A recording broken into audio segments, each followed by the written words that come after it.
Attention, culture consumers. Join me, the queen of queries, Sarah O'Connor, and my band of nerdy knights. Colleen McMillan. Flo Siegel. And Anders Drew. On Bohemian Geek Studies, where we take extremely dorky dives into our favorite fandoms, especially that Star Wars galaxy far, far away. Listen each week as we examine the stories that mean so much to us. Bohemian Geek Studies is available wherever you get your podcasts and is proudly part of the Forgotten Entertainment family. Hey, I'm Shamar. And I'm Andrew. We're going to be doing a deep dive on all the connected DC animated movies and their cinematic universe.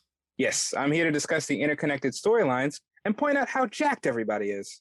And I'm here to share deep comic book knowledge like Batman having his own sneaker line.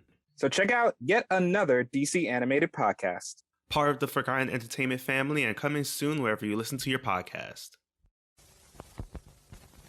Ladies and gentlemen, please notice that exits are conveniently located at the front and rear of this auditorium. When leaving the theater, we suggest that the exit at the front of the auditorium will allow you easier access to the parking areas. Thank you. No, you're gross. You know you're gross. I don't. Oh, whoa, that's not what we do here on FC. Adjusting himself in his car with the lights on. He doesn't even turn the light off in his car. Gremlins 2. Don't look it up. Dads, gotta love them. What have I done? Hey there, I'm Mike Field. And I'm Mike Butler. And you're listening to the Forgotten Cinema Podcast. Each episode, we highlight a film that, for a variety of reasons, was forgotten by audiences. Whether it's because a more popular movie was released at the same time, or the movie simply didn't catch on with an audience in its initial run. We'll discuss what we love about the movie, or perhaps don't love about it, but we'll always recommend you revisit it. If you enjoy our podcast, please feel free to rate, review, and subscribe on Apple Podcast, Spotify, wherever you're listening to this podcast right now. Why'd you move your mic stand while I'm in the middle of my opening? I looked at how yours was positioned and look how my position and realized mine was far closer than yours. I told you. I'm looking at my levels, and now I'm going to put it right there. Well, my level's not good? No, my levels are not good. Well, that's your that sounds like a personal issue. Right? We got these brand new stands. They're quieter. So we have come to the end of season 8. And what a season it's been. The memories. Remember Beautiful Girls and Palmetto and Frankenweenie. Good times. I do remember Beautiful Girls because I remember, on retrospect, very much liking that movie.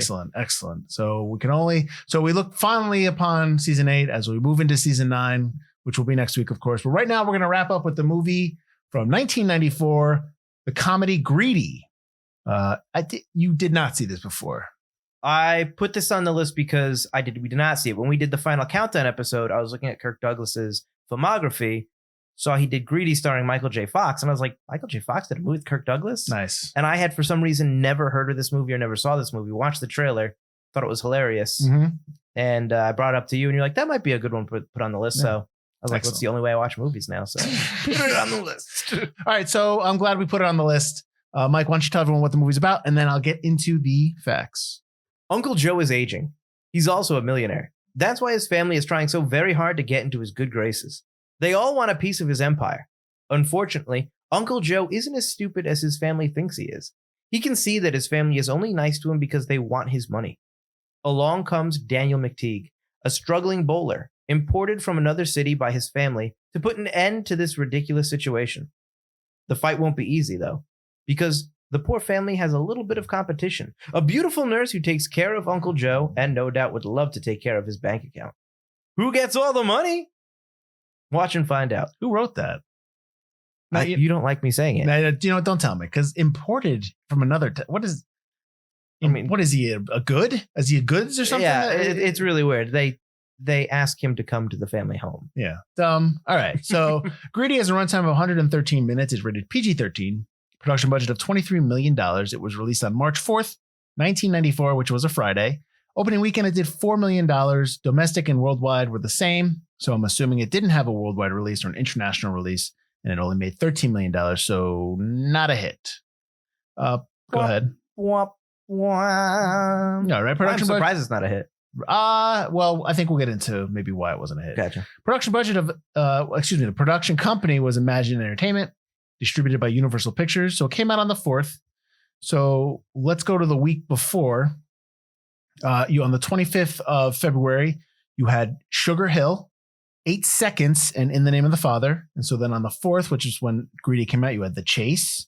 That is the Charlie Sheen, right? In the car. Yep. And I remember really liking that movie when I was younger. whoa, yeah. I thought it was a lot of fun. Yeah, because you wanted to, have sex with a girl and while you're driving.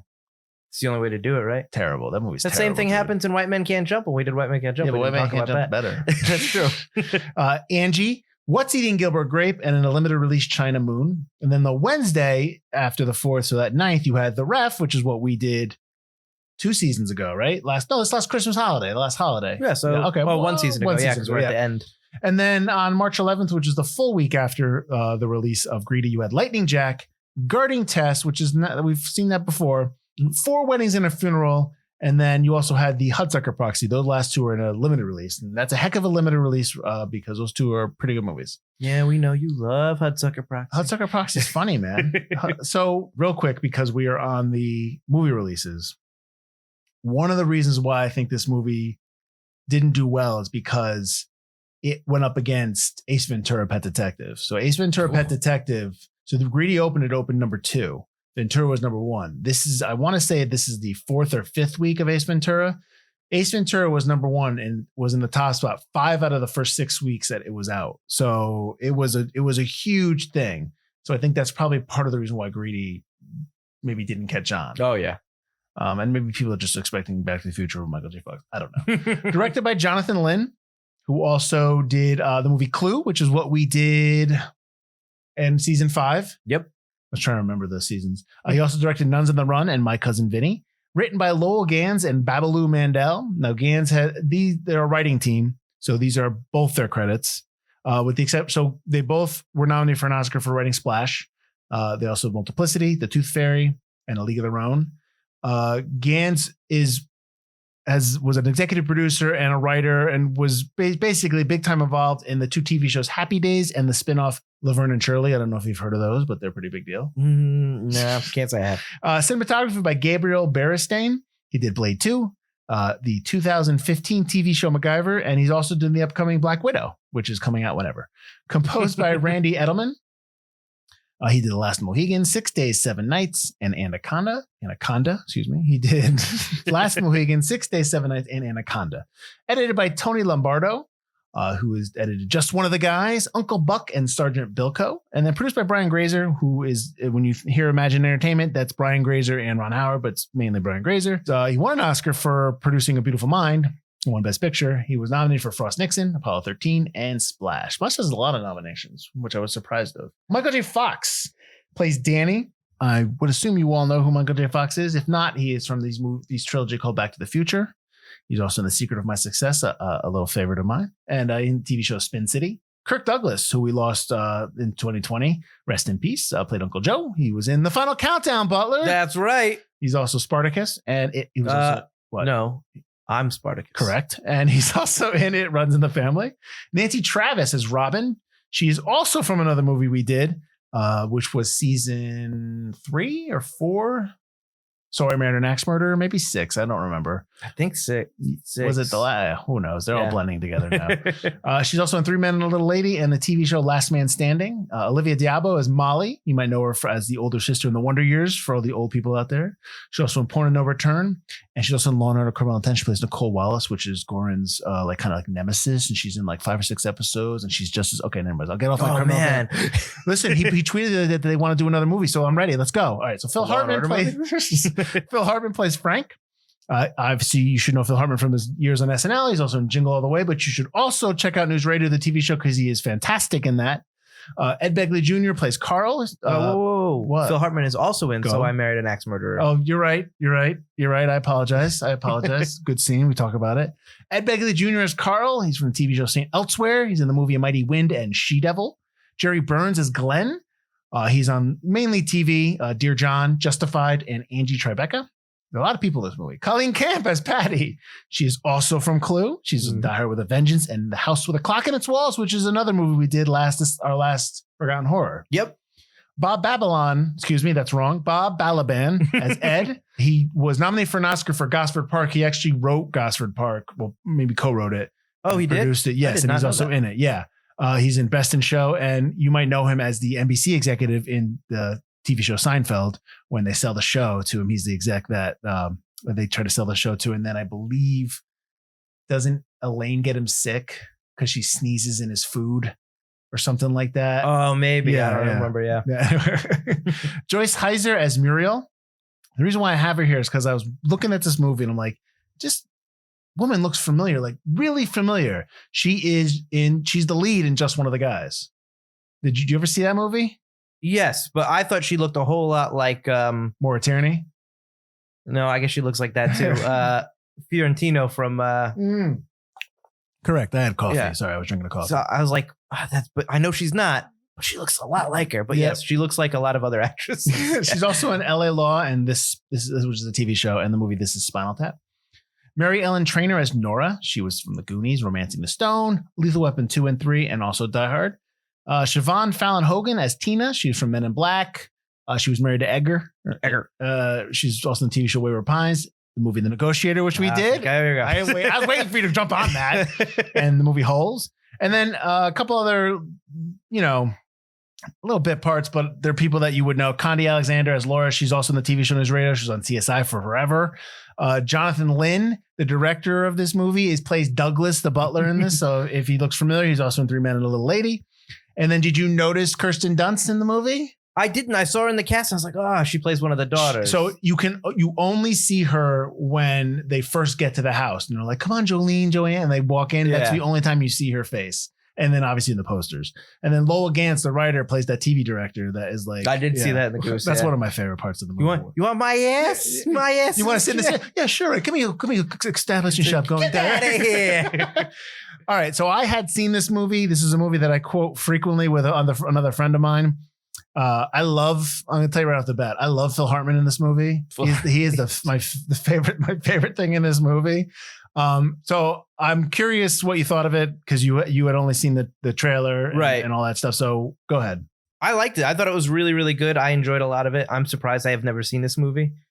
Phil Hartman is great. There are a lot of really good lines. I didn't think it was maybe as laugh out loud funny as I thought it was going to be from the trailer. I can go ahead. I agree with that. Yeah, the trailer had a lot of the laughs all like compiled into one thing. So you thought it was going to be maybe more goofier, more jokey than it actually was. Yeah. But I still really, really enjoyed it. I thought it was a really good movie.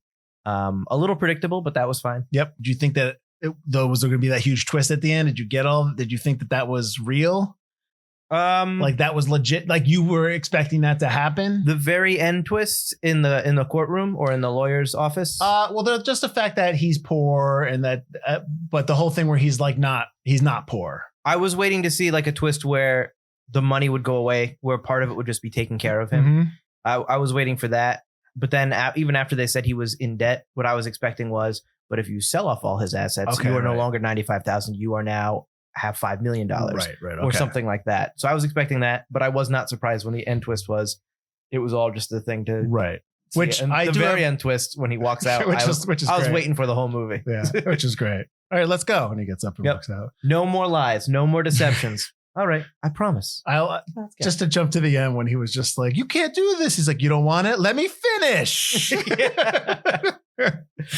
I thought that. One of the things that struck me watching this now, because I had not seen this movie for a while. Gotcha. I've seen clips on YouTube or, share clips with other people on YouTube and stuff like that. But I didn't realize they spent a lot of time with Danny and just him and his girlfriend, which is played by Nancy Travis. Right. Just kind of setting that up. I thought though, I always, maybe because it's the scenes that I remember the most is when the family's together. So those are the scenes that are the funniest. Right, yeah. So those are the scenes you always remember. But I didn't realize that there was a lot more stuff setting up Danny and setting up that whole, just kind of his personality and his character, so that, he would have that growth within the movie. Right, which I do like that they spent time with Danny. Right. One of the things I like the most about the movie is the character of Danny, like his motivations and his excuses to himself, I guess, and why he's doing this. I like that it was all things. It was everything. It was everything he said when he's telling Robin, I'm doing this to help my uncle. They're going to pick him apart. And it's like, but he's also golfing and in the pool with all this food and being like enjoying all this money, which who wouldn't? I would. But it's like, it's clearly, and he's debasing himself in front of his uncle for this money when he thinks he's going to lose it. And one of the things I enjoyed is that I feel like he was all those things. He was really feeling for his uncle. He was connecting with his uncle, but he did just want the money and he was being greedy, using the title of the movie. And he was kind of becoming one of his family members, so it was all those things. And that kind of, I wouldn't say inner turmoil. It's not like it was like super dramatic Oscar worthy, writing or acting. I just really enjoyed that his character wasn't one note in this comedy. Right. He wasn't the hero, but he wasn't the villain. Well, he's somebody that you have to root for. We talk about it all the time in comedies that, yes, when you go to a comedy and maybe you just want to laugh, you watch certain comedies and they just make you laugh like, oh, that was great. That's funny. And then you watch it again. You're just like, I don't like it as much, because you do have to still root for the characters. So you do have to take that time to set them up to get you invested in the character of Danny, so that when it does work out for him, you're happy for him and Robin. Yeah, exactly. It's not like a 1980s Chevy Chase kind of movie where it's just like, while it would probably be goofier, they'd be a little bit more of an ass. You mean like Fletch? Yeah, Fletch is great. I love Fletch. Fletch is a fantastic movie, but those movies, like if this was made in 1984 instead of 1994, I feel like the character of Danny would be less likable. Maybe. And he'd be maybe a little bit more greedy to play up the jokes. Well, you also have Michael J. Fox, who is a likable actor and a likable person. Oh, absolutely. So you can't make him too unlikable. Yeah. Right. It's funny because I think if you mention Michael J. Fox to people, people only think about obviously Back to the Future. But then I'm trying to think like what other movies they would think about. They probably think about the Spin City show. Spin City, Family Doc Ties, Hollywood. About Old Draw Family Doc Hollywood. Yeah, which is basically what Cars ripped off. You don't really think of this movie. Even the movie we did, Frighteners. I keep wanting to call it The Phantasm for some reason. Even Phantasm. Even the Frighteners, that's another character where he's supposed to be unlikable, but there's still something there that you kind of like about him. Speaking of the Frighteners, this movie was the second in a 3-picture deal that Fox signed with Universal to do in the 90s. It was a big deal. It made him a lot of money. The first movie he did was For Love or Money. The second was this film, and then the third was The Frighteners. So this was part of that that was part of this Universal deal that he had signed in the 90s to do movies for them. Good for him. Yeah, absolutely. Absolutely. And then I think obviously because Frighteners was 96, he went right into Spin City after that. And he was on Spin City for like 6 years, maybe 5 years. He left the last 2 years, I think, because of that was when his condition worsened. Yeah. So and then this is also, not to get more depressing, this is the last film that Kirk Douglas did before his stroke in 1996, which basically he didn't stop acting. Obviously after he recovered, but it did affect his acting style. So he couldn't really do the same things he could do before. Roles like this. Right. Yeah. So not to bring everyone down now, I apologize. Thanks a lot. Welcome to the sad show. Quick, say something funny. What you gotta do? And Jimmy Durante, I mean, he's a great guy, great performer, not a good looking dude. Helps his shtick. Do you think that Fox had to learn the shtick, or do you think he knew how to do Durante? Or do you think I tried to find it somewhere and I couldn't find it. I was wondering if he had to learn how to do the impression. I mean, I think he had to watch it once or twice. It's an easy one to do. I don't think that's a hard impression. Yeah. You just start talking like this. I didn't intend for you to start doing the impression. Nope, we're going to do a whole thing. All right, let's go. Did you like that the whole beginning of the movie was that opening act that he does? Well, it's an opening credit. I don't mind it. I like credits. I don't mind an opening credit scene because it gets you into the movie. Gets you. I know that some movies when they start, it's like, boom, let's go. But when you get into the theater and you get your food and you sit down, you watch the trailers and you just like take a breath and the movie and the credits start, it gets you to relax and gets you into the movie. Okay, here we go. I'm going to watch this movie. Because when you're watching trailers, you're like, oh, I want to see that. Oh my God, that looks like crap. Oh, I want to see that. Oh, all right. Oh, there we go. The movie started. Let's go. I think I like opening credits. So like opening credits that have something going on there, not just words. And you have to sit there and okay, we get to it. But I think it's a fine balance. That was fine. You had to have it there because you really don't see it later on until about a half hour later. Yeah, at least. Yeah. Well, that's what I liked about it was that it comes back around. And I was like, because when I'm first watching, I'm like, all right, is that supposed to be the theme of the movie? What's going on? And then he does it. I'm like, oh, okay. Yeah. And then you have the awesome scene within the video that the film that they're watching. Where's my special boy? I'm right here, Uncle Joe. I'll get in touch with reality. And he just starts crying. Joe is dissing the Ed Begley Jr. character, the younger kid in the cook. So they cut to Ed Begley Jr. He's just like, oh man.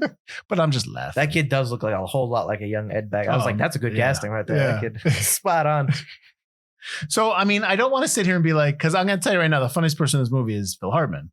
So let's go. Let's just put that up top. Okay. Because I want to assume you agree with that. Oh yeah, his scene in the dinner table at the beginning with this kid. I love that because it's so like every parent wants to just do that sometimes when their kids like acting up and just drag them. And it's just, go to the kids' table. Make me. Just grabs him, throws him onto the table. He's got a cold, Uncle Joe. He doesn't want you to catch it. And one of your daughters spilled milk over there. Bad things can happen. Wait, what are you talking about? I'm just saying. He circles everything he likes. Does he circle your ass? I don't like the Beatles and I don't like you. All right, I'm done with the Phil Hartman line. So let's put him up there. Who do you think was maybe, I don't want to say second funniest, but if we put Hartman aside, who's the one that came off that had a lot of good, not just good lines, because that's also with the writing, but maybe good delivery, they played their character well. I think Kirk Douglas does a really good job as Uncle Joe. I think he's got a lot of funny stuff, and I like the way he's screwing with everybody. Mm-hmm. I think that's really enjoyable. I mean, the whole time he's kind of this kind of dick to his whole family, which they totally deserve it. Yeah. But you also have these scenes where he's seeing something in Danny, and also the scene where he goes back to the past and he's seeing young Danny and he's starting to cry while he's watching the thing. Yes. It's like, hey, Kirk Douglas is a fantastic actor. Yeah, and like, it really displays there's no glycerin right in that eye right there. There's not glycerin in there. Like Kirk cries. Like, all right, you want me to cry? I got it. Done. I've seen some pain. Like, it's just really got me watching and going, oh my God. It's like, he's delivering in this comedy movie from like this goofy comedy, and he's still delivering. But that works. That's what you need, you know? Oh, absolutely. It really anchors the film and really makes you want to root for Danny and Uncle Joe to really come together and learn each other, like learn their lessons. And right. It really is the heart of this film, I think. Right. Were you underwhelmed by how much money he was worth? Because he was worth $25 million, which now is $44 million when you do the inflation. Right. Were you underwhelmed by that? Didn't you assume he was going to be like 150 million? I was a little underwhelmed, but I liked that. That's fine. Because it's something to it's more realistic. Yeah. Every movie that's like, you have to inherit your uncle's wealth. How much is he worth? $1 billion or 700 million. Like, I like that it's just 25 million. It's realistic. He got a job at a scrapyard. He opens a bunch of scrapyards. He's made a ton of money, but it's not an unrealistic, Bill Gates amount of money. I just wonder, one of my questions, and maybe we can get into a little bit, is how deep the con goes. How deep the con job goes for him towards his family. Because what would be, how long has he been in that wheelchair? That's what I'm saying. Because when he's at the scrapyard and Danny shows up, that guy picks him up, puts him in the car wheelchair. I mean, we have to all assume that guy's in on it. Like it's, and he telling people, I'm just, like if my family comes, I can't walk. Yes, like that whole thing. And then just to stay with the theme of this being at the Steelyard, when they are trying to figure out how to declare Joe incompetent, Glenn says, I have heard stories from people at the scrapyard where he keeps forgetting invoices, where he keeps doing this. And that, and you look back and he's on the phone, he's doing that to play a part for Danny. You do know that, that was on that phone. So, okay, so is he fake? So what are we doing? We giving false stories to Glenn? And then keep this in mind. Okay, so then at that point, you find out later on that Danny says at the end when he reveals that I'm rich, and he's like, you've been faking this whole time. He's like, well, you put on a show for me. You think I didn't know that was my brother? Well, what does he say? I'm richer than shit. Richer than shit, yeah. You think I didn't know that was my brother? You were putting on a show for me. I put on a show for you. So that indicates that the show didn't start until after that. You know what I mean? Or maybe this wasn't the intent. Maybe he was just trying to find out who loved him, but because he had to one up his game. Right. My question also is, when was Molly involved? When did Molly become involved? Because he plays her at the jacuzzi. Because Danny doesn't hear his conversation with Molly when he tells Molly the same thing that he tells Danny, where he's like, I think I'm going to give all the money to Molly. He tells Molly, I think I'm going to give everything to Danny. Why? Right. But he says that in a room that's like right next to him, though. But Danny doesn't hear him. Yeah. I don't know. Yeah, that's what I'm saying. Like, I question that. I mean, I get it. It's whatever. It's a movie. But still, I don't know when Molly was in on it. I'm not sure either, because she's definitely in on it at the end. Mhm. You know, she's sitting down there waving. There's probably a whole nother story there that you could do, like almost like a short film side comparison where you follow Molly's arc, and there are scenes where he's trying to trick Molly and then tells Molly, I'm going to give you $5 million, but you're going to have to help me with this last part here. Right. Like, yeah, they don't really flesh that out. Like, what's going on there? There might have been maybe a cut scene in Washington, D.C. Oh, maybe. Well, maybe not even a cut scene, because that would give away too much. But in Washington, D.C. might have been where he tells her, you may. now that I'm away from my family, let me tell you what's going on. This is what's happening. Okay. There is an old man in a room up here with a young woman.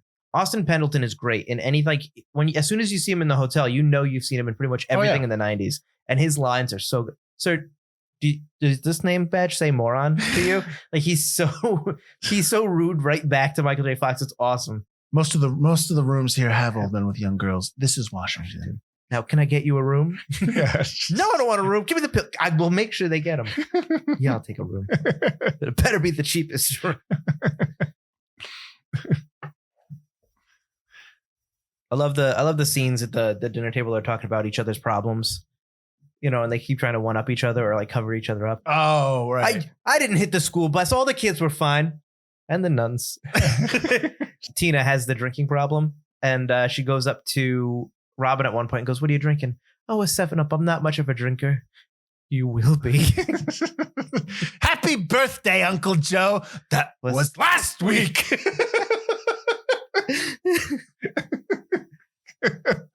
I tried to save him. I tried. So at the end of the movie, the real Danny's dad shows up, his real dad, because Danny pretends that has an actor play his father, right, to try to kind of show Joe that he chooses Joe over his father, which he doesn't. So when his real father shows up, they hug.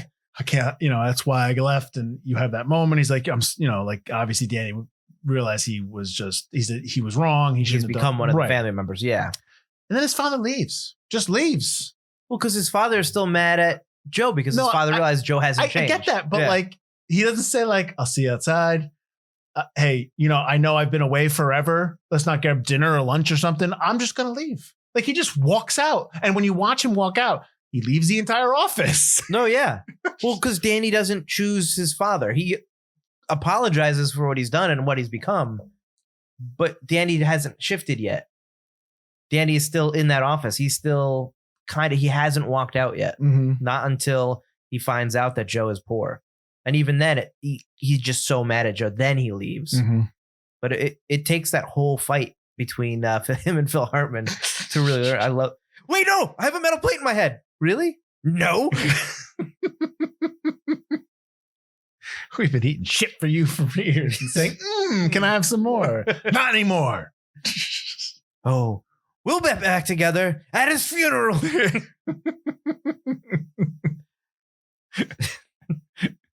No, we'll wait for his funeral and then we'll dance on his grave. Oh, when he also has that great physical comedy moment, his head's being slammed on the desk. Oh, he lets go and he slams it again. And he goes down. It's like, that looked like it hurt, but that was really good. It was really well done. When Phil Hartman passed away, for those who don't know, Phil Hartman's sadly, guys, movies creeping us out here. A lot of dead people. His wife shot Phil Hartman when he was sleeping, then killed herself. She obviously had dealing with a lot of mental health issues. But it was I remember it because I was in New York, I think, and I was at New York, going to New York Film Academy, and it was May, it was in the summer, or it was hot or something like that. And I remember that happening. I was just so bummed out because it's just oh man, it's I love Newsradio. He's awesome in Newsradio. His SNL stuff is great, but every time he was in a movie, no matter the movie, even if the movie was garbage, I know you like Jingle All the Way, but it is garbage. It's garbage. He is great in it. Like he was always good. He's great in Sober and Axe Murder. He was good. Great in Small everything. Soldiers. Exactly. He's just hilarious. He's funny. And it really bummed me out when he passed away, when he was killed. It was just like, oh, come on. But I'm just saying, it was pretty crappy. But he is fantastic in this movie. It's tough because you have a lot of people in this film and they all have to, it's a big cast. It is a very big cast. Yeah. And I think you have to have actors and actresses who are willing to let people shine, willing to play their roles and play their characters. No, I don't know. We may be talking out of turn and maybe they were all fighting behind the scenes back then, but it didn't come on screen like that. It came on screen like it was a well-oiled machine, but you had to have that because a lot of the stuff wouldn't work. You wouldn't have let someone like Phil Hartman shine in his role. Even Tina, she has some funny lines there. Right. Siobhan Fallon Hogan does a really good job, and she only has maybe like 5 or 6 lines in the movie, but they all hit. Right. You know what I mean? So it's not as easy as it looks when you see an ensemble, because you have to have a willingness and a buy-in by all the actors in order to, let's just do what's the funniest thing we can. You know what I mean? Right. Yeah. You also have, I think, when you have Kirk Douglas on set, you're trying to impress him, and not in like a catty kind of way. You're trying to be professional. You're trying to live up to, you're working with a legend. And when you do that in any film, it's like, I'm going to put my best foot forward. I'm going to be as professional as him, or impress him in some way. I'm going to do my best, because you don't want to look bad in front of a Hollywood, literally a Hollywood legend. Well, I always like hearing when actors take roles, or even maybe even writers, people try to get on projects because someone's on the project that they really admire, or they really wanted to work with in some capacity, or they really wanted to be part of. And you see like these, maybe you see some big time actor in a small role, and you're like, why is he in this movie? Or like you see like Christian Slater in Star Trek, which one, The Undiscovered Country? Yeah, because he gets to be in Star Trek, right? And I like hearing stuff like that, because that goes beyond just making money. That goes just beyond egos. It's a love of the art. It's being form, and that's a sincere. So I'm cool with that. Like I like that. I like hearing that. I don't, because too many times you hear about, big paydays, and get paid. That's definitely worth it. Get your money. Right. But when you get to be on stuff, or you get to work, even like actors that do like smaller indie films, like go and cut their rate or just go down because they wanted to work with somebody. Like I always remember the story when Kevin Spacey saw Public Access, which is Bryan Singer's first film. He actually went to him and be like, well, let's do something. I want to do something with you. And they did The Usual Suspects. And that's,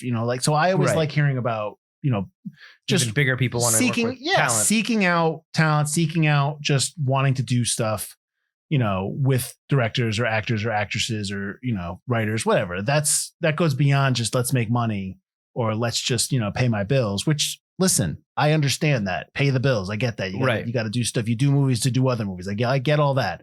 But it's always nice to hear when, people, sacrifice their own ego for the sake of what's putting on screen or whatever. Oh, right. For sure. So this rant is over. So this is also based on, and I've got a couple notes here that says what this movie is based on, which they could allegedly. So I don't know if this is true or not, but it's based on a novel called McTeague by Frank Norris from 1899, which has a similar style, supposedly. It also has roots with Charles Dickens' Martin Chuzzlewit, which is from 1843 and 44, which is about a family that waits around for. Okay, I can see that. Yeah. So I don't know if these are legit. People are just saying, oh, it's like that. I don't know if this is from one of the writers or the director, Jonathan Lynn, that's where they're getting that. Could just be like, I like that storyline. Let's change it up. Right. And it's not, I wouldn't be surprised if we'll see this storyline in 10 years. Hopefully they don't remake Greedy. They do their own thing, but it's a storyline that, can probably be done a couple more times. Oh, for sure. Yeah. Ways. Yeah, absolutely. One of the things I really liked about this movie that I was kind of surprised about was that Michael J. Fox has a bunch of good lines as well. That are kind of goofy and silly, whereas usually he plays kind of the person reacting to other people's goofiness.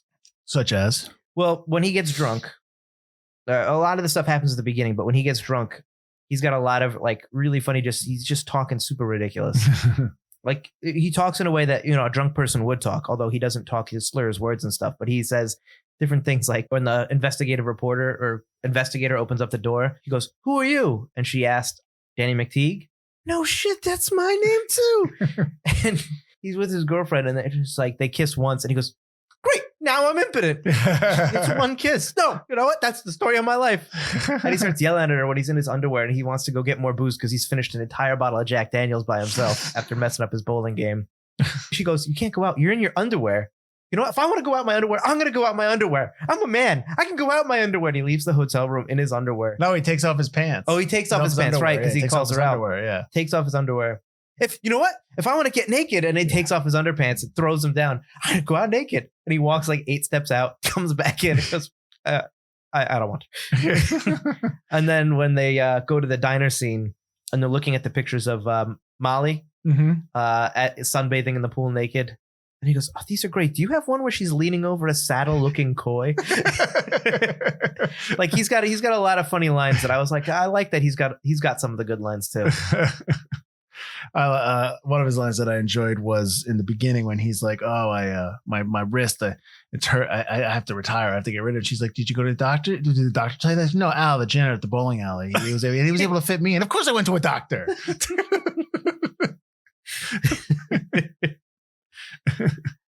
I like I like a lot of Douglas's stuff before Joe goes upstairs. When Molly's gonna sleep with him. "Shall I? I'm tired. I'm going upstairs." "Oh, I see, sir. Shall I bring you upstairs?" "No, I think Molly will bring upstairs." "Oh, I see, sir. Very good, sir. It's been a pleasure working with you, sir." Like he's just expecting him to die when he sleeps with Molly.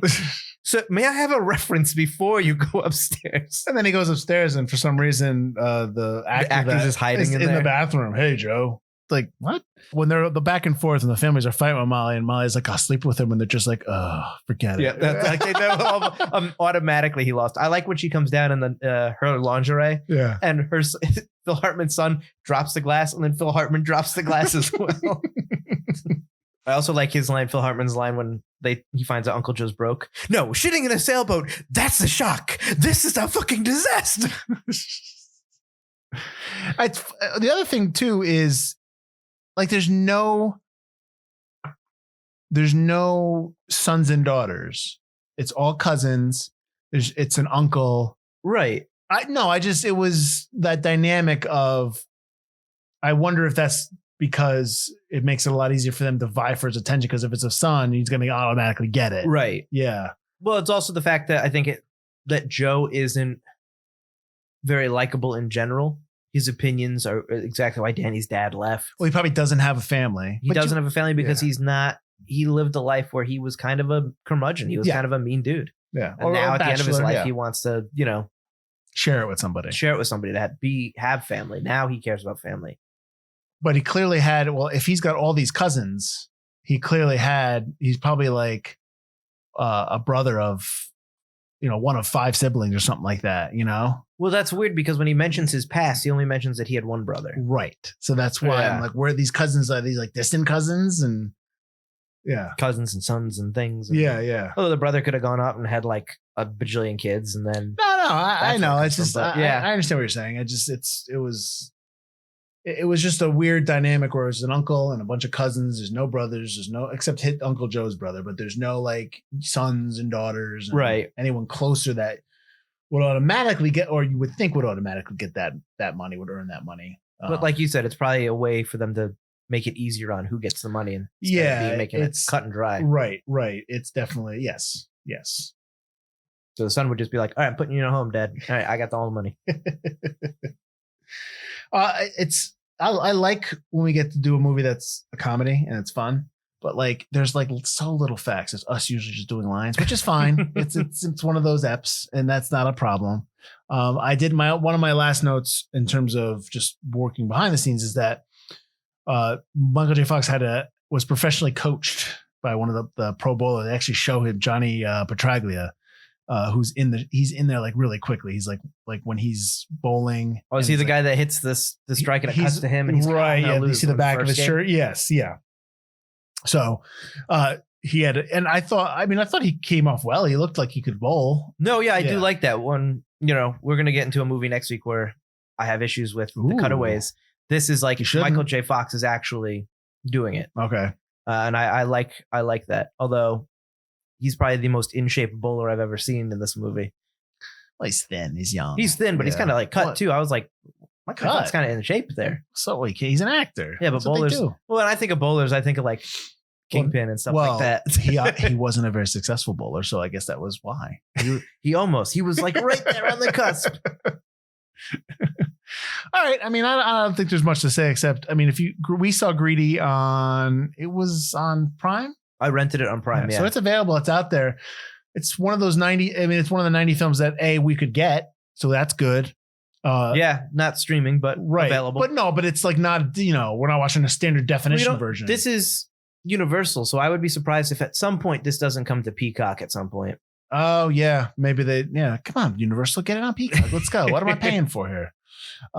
Which, speaking of that, since that Paramount Plus is out, they only have the first 3 Mission Impossibles. What's up with that? The rest of them are Netflix right now, aren't they? Well, that's ridiculous. I want them all in one spot. You gotta wait for them to They only expire, have 4 Star Trek movies. What? The older ones. Well, that's also because those are on Netflix as well. Ridiculous. Let's go. I haven't even checked out my Paramount Plus yet. When you click on CBS All Access, it becomes automatically Paramount Plus. becomes it. Well, I know I was under the impression you had to go find it again because that's what they said. They sent that on one. You had to do that with Max, which stunk. We're down a little road here. Yeah. That way. You don't need to know what we're doing on a stream. Okay, so Mike, why don't you let everyone know where they can find us? You can find us at ForgottenCinemaPodcast.com, or you can find us on the social medias at Forgotten Cinema Pod or Forgotten Cinema. We post stuff every weekday. We post fun little commercials about what we were doing every Thursday. Get in touch with us at ForgottenCinemaPod@gmail.com. Let us know what you thought of Greedy, or let us know what you'd like to see. We'll put it on the list. We might not get to it today or tomorrow, but eventually we'll get to it. Hey, some people have been emailing us and giving us feedback and whatnot, and that's awesome. We like hearing from people, and we like talking movies, so don't worry. And if you want to tell me that Butler's terrible at his takes, that's fine too. We'll all agree there. But this is the last episode of our season, so as we like to do, which we were doing every episode in the first season, we're like, we gotta stop this. I guess we like to pump up what we're doing. Yeah, plugs.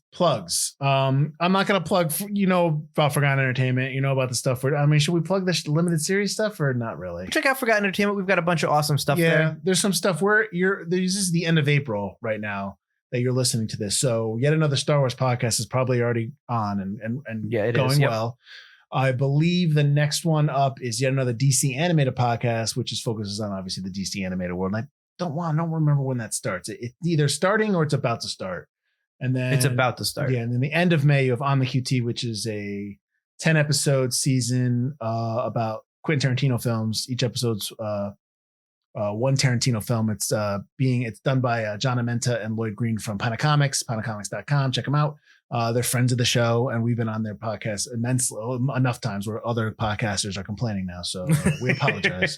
But Forgotten February is a thing now, so you can't get around that. That's right. It's branded, and you know what? Maybe I'm going to say right now, let's get a sponsor next year for it. For Forgotten February. So they can't ignore it. Nice. Forgotten February, brought to you by Fox and Park Soda. Another F brand. Okay, so anyways, so those are some shows on Forgotten Entertainment. In terms of our personal plugs, I would say that I'll tell you right now, I got a book out. It's a novella. It's about 96 pages. It's called Paradoxed. It's about three groups, 3 guys, 3 friends, and one person they don't like who find a time portal and go back to the 80s and screw up their lives. It's pretty. I liked it. I thought it was interesting. That's good. Thanks, man. You didn't read it. Did you read it? Yeah, you gave it to me. I didn't know you read it. Oh, thanks, man. You liked it? All right, I did. Nice. All right, so Butler, like I said, I'm happy. I'm going to be doing it. Oh yeah, Butler's starring in it, and no. Doing the audiobook. No, so yeah, I'm not making a short of this. So anyway, so it's Paradox on it. It's available on Amazon.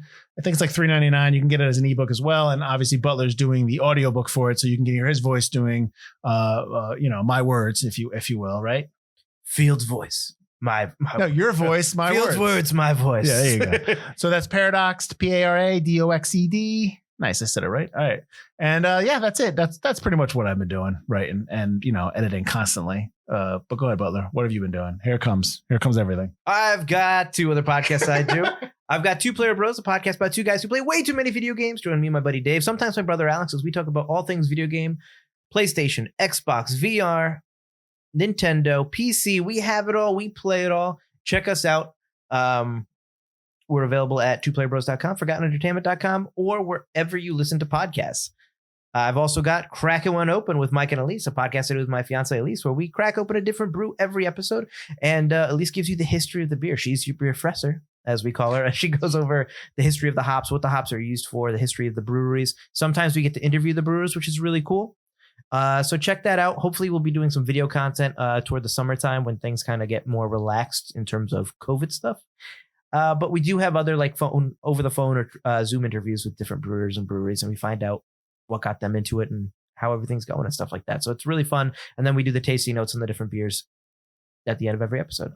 So join us. Oh, sorry, I didn't cut you off. And for crying out loud, I'm gonna get a book.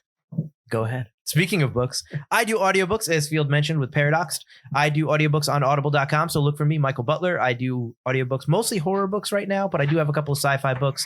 I have a Switch Art, Fraud, and Gangsters, which is like a Guy Ritchie crime book where I do British accents in it, which is pretty fun. But check me out on Audible. I don't get paid unless people buy the books. So spread the word. Buy some of my books. Help me get paid. Help me leave my day job. Hold on, I got. gotta pay you for this. Well, I'm going to get a cut of it, yeah.